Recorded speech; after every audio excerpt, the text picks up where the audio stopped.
Je dis, hein, j'ai suivi un coach là. Il a fait une vidéo, il se dit coach matrimonial. Et il a fait une vidéo tout récemment. Moi, j'ai suivi la vidéo, vraiment, j'étais choquée. Il dit quoi? Pour les mères célibataires, si vous avez la chance de vous marier et que l'homme ne veut pas de votre enfant, ne faites pas du bruit avec lui. Allez remettre l'enfant à une tante, à un membre de la famille. Vous acceptez, vous vous mariez avec le monsieur. Après, doucement, vous allez l'amadouer. Il va accepter votre enfant ou vos enfants. Je dis, oh. Il a parlé en tant qu'homme. Je le comprends. Mais il n'a pas tenu compte de tous les aspects du sujet. Supposons que la femme a un enfant de 2 ans, 3 ans, 4 ans, 5 ans. Déjà que le papa est absent. C'est toi, la mère et l'enfant seulement. Maintenant, tu vas aller déposer cet enfant chez qui? Ce monsieur, s'il t'aime vraiment,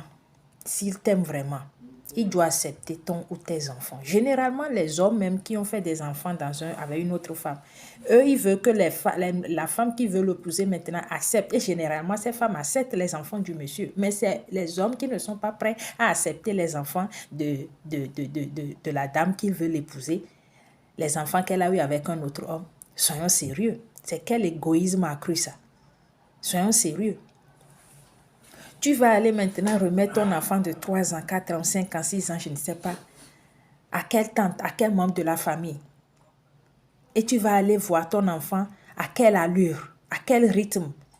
Mais si vous ne faites pas attention, vous risquez même de devenir la pire ennemie de votre propre enfant. Le monsieur veut couper cet amour maternel. Hein? Entre une mère et son enfant. Déjà que le papa est absent, que c'est toi la mère qui fait tout. D'ailleurs, accepter l'enfant ne veut pas dire s'occuper de l'enfant. La maman s'occupe financièrement déjà de son enfant.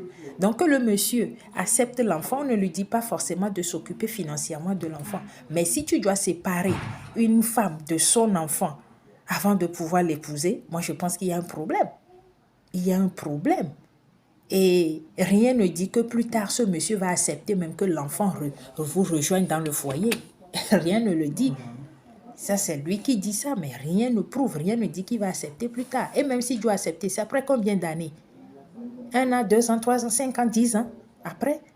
Et pendant ce temps, votre enfant va manquer de votre amour maternel. Et ça vous pourriez devenir son ennemi facilement. Ça ne se fait pas. Soyons sérieux. Quand vous voulez développer, détailler des sujets, il faut peser, hein? Il faut voir un peu, il faut faire le tour du sujet. Moi, je ne suis pas d'accord avec ce coach-là. Un homme, quand il t'aime, il ne peut pas vouloir te séparer de ton enfant. Tu vas aller remettre l'enfant à quelle tante ou à quel oncle. D'ailleurs, dans nos familles africaines, là, combien de personnes t'aiment? Hein? Combien de personnes t'aiment? Même si tu peux trouver quelqu'un à qui tu vas remettre l'enfant, moi, je pense qu'il y a toujours un problème. Il y a toujours un problème. C'est soit tu acceptes la mère célibataire avec son enfant, tu l'épouses, tu l'acceptes, ou tu ne veux pas et tu la laisses tranquille. Ce n'est pas une obligation là. C'est quel genre de mariage et on doit séparer une mère de son enfant? Non, moi je ne vois pas l'amour quelque part là-bas. Votre égoïsme là, allez enterrer ça quelque part. Voilà.